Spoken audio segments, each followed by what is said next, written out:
पाठ 18 गोदान। संपादक जी अविचल रहे।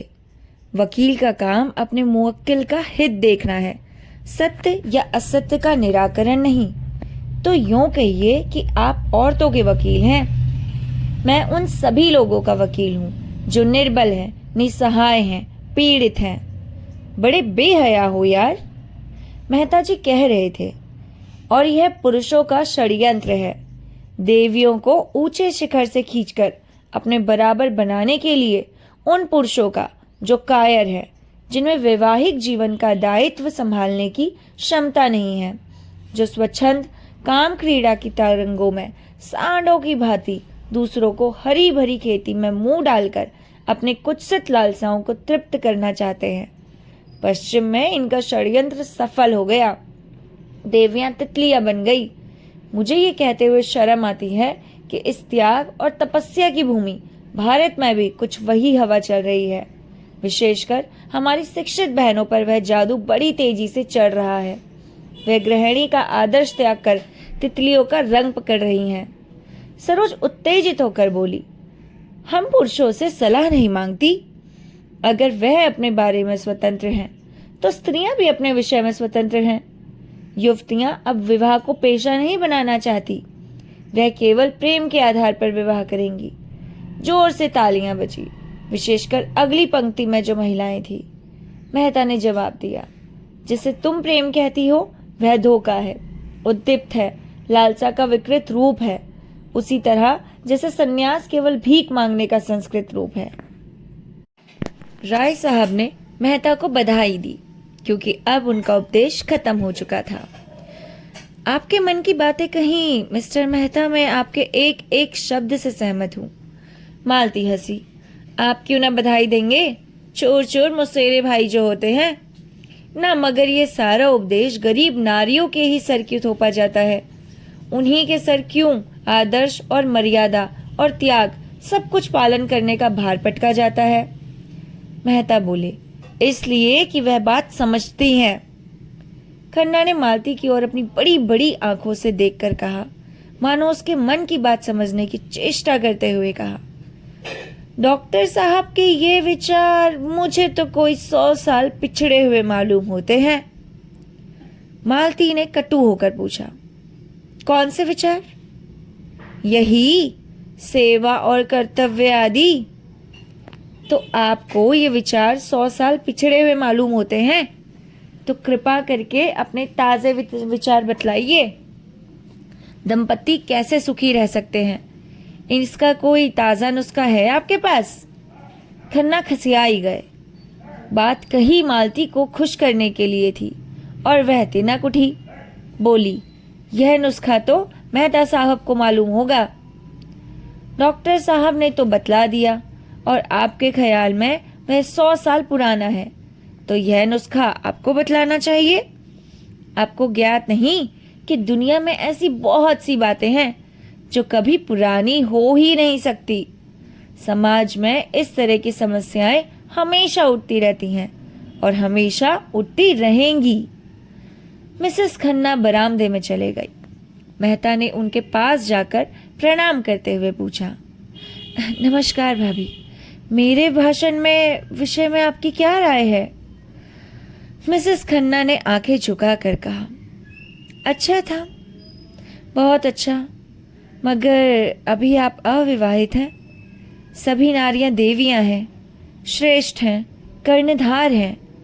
विवाह कर लीजिए तो पूछूंगी अब नारियां क्या है। और विवाह तो आपको करना पड़ेगा, क्योंकि आप विवाह से मुंह चुराने वाले मर्दों को तो कायर कह चुके हैं। मेहता हंसे, उसी के लिए तो जमीन तैयार कर रहा हूं। मिस मालती से भी जोड़ा अच्छा है आपका। शर्त यही है कि वह कुछ दिन आपके चरणों में बैठकर आपसे नारी धर्म सीखे। वही स्वार्थी पुरुषों की बात, आपने पुरुष कर्तव्य सीख लिया है। यही सोच रहा हूं किससे सीखूं। मिस्टर खन्ना आपको बहुत अच्छी तरह सिखा देंगे। मेहता ने कहकारा मारा, नहीं नहीं, मैं पुरुष कर्तव्य भी आपसे ही सीखूंगा। अच्छी बात है, मुझे से सीखिए। पहली बात यही है कि भूल जाइए कि नारी श्रेष्ठ है और सारी जिम्मेदारी उसी पर है। श्रेष्ठ पुरुष है, उसी पर गृहस्थी का सारा भार है। नारी में सेवा और संयम और कर्तव्य सब कुछ वही पैदा कर सकता है। अगर उसमें इन बातों का अभाव है तो नारी में भी अभाव रहेगा। नारियों में आज जो यह विद्रोह है, इसका कारण पुरुष का इन गुणों से शून्य हो जाना है। मिर्जा साहब ने आगे मेहता को गोद में उठा लिया और बोले, मुबारक भाई मुबारक। मेहता ने प्रश्न की आंखों से देखा। आपको मेरी तकरीर पसंद आई? तकरीर तो खैर जैसी थी वैसी थी, मगर कामयाब खूब रही। आपने परी को शीशे में उतार लिया। अपनी तकदीर सराहिए कि जिससे आज तक किसी को मुंह नहीं लगाया वह आपका कलमा पढ़ रही है। मिसेस खन्ना दबी जबान से बोली, जब नशा ठहर जाए तो कहिए। मेहता ने विरक्त भाव से कहा, मेरे जैसे किताब के कीड़े को कौन औरत पसंद करेगी देवी जी? मैं तो पक्का आदर्शवादी हूं। मिसेस खन्ना ने अपने पति को कार की तरफ जाते देखा तो उधर चली गई। मिर्जा भी बाहर निकल गए। मेहता ने मंच पर से अपनी छड़ी उठाई और बाहर जाना चाहते थे। मालती ने आकर उनका हाथ पकड़ लिया और आग्रह भरी आंखों से देखा, आप अभी नहीं जा सकते। चलिए पापा से आपकी मुलाकात करवाऊं। आज वही खाना खाइएगा। मेहता ने कान पर हाथ रखकर कहा, नहीं, मुझे क्षमा कीजिए, वहां सरोज मेरी जान खाएगी। मैं इन लड़कियों से बहुत घबराता हूं। अरे नहीं नहीं, मैं जिम्मा लेती हूं, वह मुंह ना खोलेगी। अच्छा आप चलिए, मैं थोड़ी देर में आऊंगा। जी नहीं, यह नहीं होगा। मेरी कार सरोज को लेकर चल दी, आप मुझे पहुंचाने तो चलेंगे ही। दोनों मेहता की कार में बैठे। कार चली।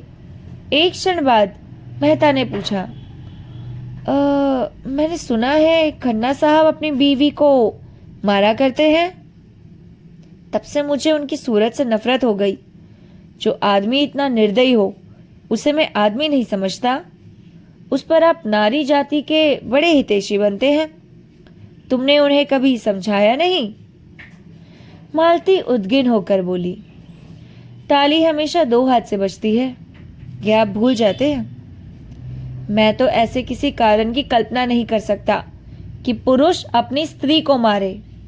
अच्छा, चाहे स्त्री कितनी ही बदजबान हो। हाँ, कितनी ही।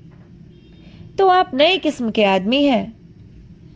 अगर मर्द बद मिजाज है तो तुम्हारी राय में उस मर्द पर हंटरों की बौछार करना चाहिए। क्यों? स्त्री जितनी क्षमाशील हो सकती है, पुरुष नहीं हो सकता। आपने खुद यह बात स्वीकार की है मेहता साहब। तो औरत की क्षमाशीलता का यही पुरस्कार है। मैं समझता हूं तुम खन्ना को मुंह लगाकर और भी उसे शह देती हो। तुम्हारा वह जितना आदर करता है, तुम उसे जितनी भक्ति है, उसके बल पर वह तुम्हें बड़ी आसानी से सीधे कर सकती हो, मगर तुम उसकी सफाई देकर स्वयं उस अपराध में शरीक हो रही हो। मालती उत्तेजित होकर बोली, अरे तुमने इस समय यह प्रसंग व्यर्थ ही छेड़ दिया। मैं किसी की कोई बुराई नहीं करना चाहती, मगर अभी आपने गोविंदी देवी को पहचाना नहीं। अपने आप की भोली भाली शांत मुद्रा देखकर समझ लिया वह देवी है। मैं उन्हें उतना ऊंचा स्थान नहीं देना चाहती। उन्होंने मुझे बदनाम करने का जितना प्रयत्न किया है, मुझ पर जैसे जैसे आघात किए हैं, वह गए बयान करूं तो आप दंग रह जाएंगे, और तब आपको मानना पड़ेगा कि ऐसी औरत के साथ यही व्यवहार करना चाहिए। आखिर उन्हें आपसे इतना देश है, इसका कोई कारण तो होगा। कारण उनसे पूछिए, मुझे किसी के दिल का हाल क्या मालूम। उनसे बिना पूछे भी अनुमान किया जा सकता है, और वह यह है, अगर कोई पुरुष मेरे और मेरी स्त्री के बीच में आने का साहस करे तो मैं उसे गोली मार दूंगा, और उसे न मार सकूंगा तो अपनी छाती में मार लूंगा। इसी तरह अगर मैं किसी स्त्री को अपने और अपनी स्त्री के बीच में लाना चाहूं तो मेरी पत्नी को भी अधिकार है कि वह जो चाहे करे। इस विषय में कोई समझौता नहीं कर सकता। यह अवैज्ञानिक मनोवृत्ति है जो हमने अपने बनेले पूर्वजों से पाई है और आजकल कुछ लोग इसे असभ्य और असामाजिक व्यवहार कहेंगे। लेकिन मैं अभी तक उस मनोवृत्ति पर विजय नहीं पा सका और न पाना चाहता हूँ। इस विषय में मैं कानून की परवाह नहीं करता। मेरे घर में मेरा कानून है। मालती ने तीव्र स्वर में पूछा, लेकिन आपने यह अनुमान कैसे कर लिया कि मैं आपके शब्दों में खन्ना और गोविंदी को बीच में लाना चाहती हूँ? आप ऐसा अनुमान करके मेरा अपमान कर रहे हैं। मैं खन्ना को अपनी जूतियों की नोक के बराबर भी नहीं समझती। मेहता ने अविश्वास भरे स्वर में कहा, यह आप दिल से नहीं कह रही हैं मिस मालती। क्या आप सारी दुनिया को बेवकूफ समझते हैं? जो बात सभी समझ रहे हैं, अगर वही बात मिसेस खन्ना भी समझे तो मैं उन्हें दोष नहीं दे सकता। मालती ने तिनक कर कहा, दुनिया को दूसरों को बदनाम करने में मजा आता है। यह उनका स्वभाव है। मैं उसका स्वभाव कैसे बदल दूं? लेकिन यह व्यर्थ का कलंक है। मैं इतनी बेमुरौफत नहीं हूं खन्ना कि खन्ना को अपने पास देखकर दुत्कार देती। मेरा काम ही ऐसा है कि मुझे सभी का स्वागत और सत्कार करना पड़ता है। अगर कोई इसका कुछ और अर्थ निकालता है तो वह मालती का गला भर गया और उसने मुंह फेर कर रुमाल से आंसू पोंछे। 1 मिनट बाद बोली, औरों के साथ तुम भी तो मुझे इसका दुख है। तुमसे ऐसी आशा ना थी। फिर कदाचित उसे अपनी दुर्बलता पर खेद हुआ। वह प्रचंड होकर बोली, आपको मुझ पर आक्षेप करने का कोई अधिकार नहीं है। अगर आप भी उन्हीं मर्दों में हैं जो किसी स्त्री पुरुष को साथ देखकर उंगली उठाए बिना नहीं रह सकते, तो शौक से उठाइए। मुझे रत्ती भर परवाह नहीं। अगर कोई स्त्री आपके पास बार बार किसी ना किसी बहाने से आए, आपको अपना देवता समझे, हर एक बात में आपसे सलाह ले, आपके चरणों के नीचे आंखें विजाए, आपका इशारा पाते ही आग में कूद जाए, मैं दावे से कह सकती हूँ आप उसकी उपेक्षा ना करेंगे। अगर आप उसे ठुकरा सकते हैं तो आप मनुष्य नहीं हैं। उसके विरुद्ध आप कितने ही तर्क और प्रमाण लेकर रख दे, लेकिन मैं मानूंगी नहीं। मैं तो कहती हूँ उपेक्षा तो दूर रही, ठुकराने की बात ही क्या। आप उस नारी के चरण धो धो कर पिएंगे और बहुत दिन गुजरने के बाद मैं आपकी हृदयेश्वरी होगी। मैं आपके हाथ जोड़कर कहती हूँ, मेरे सामने खन्ना का कभी नाम ना लीजिएगा। मेहता ने इस ज्वाला में मानो हाथ सेकते हुए कहा, शर्त यही है कि मैं खन्ना को आपके साथ ना देखूं। मैं मानवता की हत्या नहीं कर सकती। वह आएंगे तो उन्हें दूर दुराऊंगी नहीं। उनसे कहिए अपनी स्त्री के साथ सज्जनता से पेश आए। मैं किसी के निजी मामले में दखल देना उचित नहीं समझती, ना मुझे इसका अधिकार है। तो आप किसी की जबान बंद नहीं कर सकती। मालती का बंगला आ गया। कार रुक गई। मालती उतर पड़ी और बिना हाथ मिलाए चली गई। वह यह भी भूल गई थी कि उसने मेहता को भोजन की दावत दी है। वह एकांत में जाकर खूब रोना चाहती थी। गोविंदी ने पहले भी आघात किए हैं, पर आज उसने जो आघात किया वह बहुत गहरा, बहुत बड़ा, चौड़ा, बड़ा मर्मभेदी है। अब राय साहब को खबर मिली कि इलाके में एक वारदात हो गई है और होरी से गांव के पंचों ने जुर्माना वसूल कर लिया है, तो फौरन नौखे राम को बुलाकर जवाब तलब किया। क्यों उन्हें इतली नहीं बना दिया कि ऐसे नमक हराम दगाबाज आदमी के लिए उनके दरबार में कोई जगह नहीं। नौखे राम ने इतनी गालियां खाई तो जरा गर्म होकर बोले, मैं अकेला थोड़ी था गांव में, गांव के पंच भी तो थे, मैं अकेला क्या कर लेता। राय साहब ने उसकी तोंद की तरफ भाले जैसे नुकीली दृष्टि से देखा। मत बको जी, तुम्हें उसी वक्त कहना चाहिए था। जब तक सरकार को इत्तला ना हो जाए मैं पंचों को जुर्माना वसूल न करने दूंगा। पंचों को मेरे और मेरी रियाया के बीच में दखल देने का क्या हक है। इस डांड बांध के सिवा इलाके में कौन सी आमदनी है। वसूली सरकार के घर गई, बकाया असामियों ने दबा लिया। तब मैं कहाँ जाऊं, क्या खाऊं? तुम्हारा सर, ये लाखों रुपए साल का खर्चा कहाँ से आए? खेद है कि 2 पुश्तों की कारिंदगी करने पर मुझे आज तुम्हें ये बात बतलानी पड़ती है। कितने रुपए वसूल हुए थे होरी से? नौखेराम ने सिपटा कर कहा। 80 रुपए। नकद? नकद उसके पास कहाँ थे हुजूर? कुछ अनाज दिया, बाकी मैं अपने घर रख दिया। राय साहब ने स्वार्थ का पक्ष छोड़कर होरी का पक्ष लिया। अच्छा, तो आपने और बगुला भगत पंचों ने मिलकर मेरे एक मातबर असामी को तबाह कर दिया। मैं पूछता हूं, तुम लोगों को क्या हक था कि मेरे इलाके में मुझसे इत्तला किए बगैर मेरे असामी से जुर्माना वसूल करते? इसी बात पर अगर मैं चाहूं तो आपको और जटिलीय पटवारी और धूर्त पंडित को 7-7 साल के लिए जेल भिजवा सकता हूं। आपने समझ लिया कि आप ही इलाके के बादशाह हैं। मैं कहे देता हूं, आज शाम तक जुर्माने की पूरी रकम मेरे पास पहुंच जाए, वरना बुरा होगा। मैं एक एक से चक्के पिसवा कर छोड़ूंगा। जाइए, हाँ, होरी को और मैं उसके लड़के को मेरे पास भेज दीजिए। नौखेराम ने दबी जबान में कहा, उसका लड़का तो गांव छोड़कर भाग गया। जिस रात को यह वारदात हुई उसी रात को भाग गया। राय साहब ने रोष से कहा, झूठ मत बोलो। तुम्हें मालूम है झूठ से मेरे बदन में आग लग जाती है। मैंने आज तक कभी नहीं सुना कि कोई युवक अपनी प्रेमिका को उसके घर से लाकर फिर खुद भाग जाए। अगर उसे भागना ही होता तो वह लड़की को क्यों लाता? तुम लोगों की इसमें भी जरूर कोई शरारत है। तुम गंगा में डूबकर भी अपनी सफाई दो तो मानूंगा नहीं मैं। तुम लोगों ने अपने समाज की प्यारी मर्यादा को रक्षा करने के लिए उसे धमकाया होगा। बेचारा भागा ना जाता तो क्या करता? नौखेराम उसका प्रतिवाद न कर सका। मालिक जो कुछ कहे वह ठीक है। वह यह भी ना कह सके कि आप खुद चलकर झूठ सच की खाफ करें। बड़े आदमियों का क्रोध पूरा समर्पण चाहता है, अपने खिलाफ एक शब्द भी नहीं सुन सकता।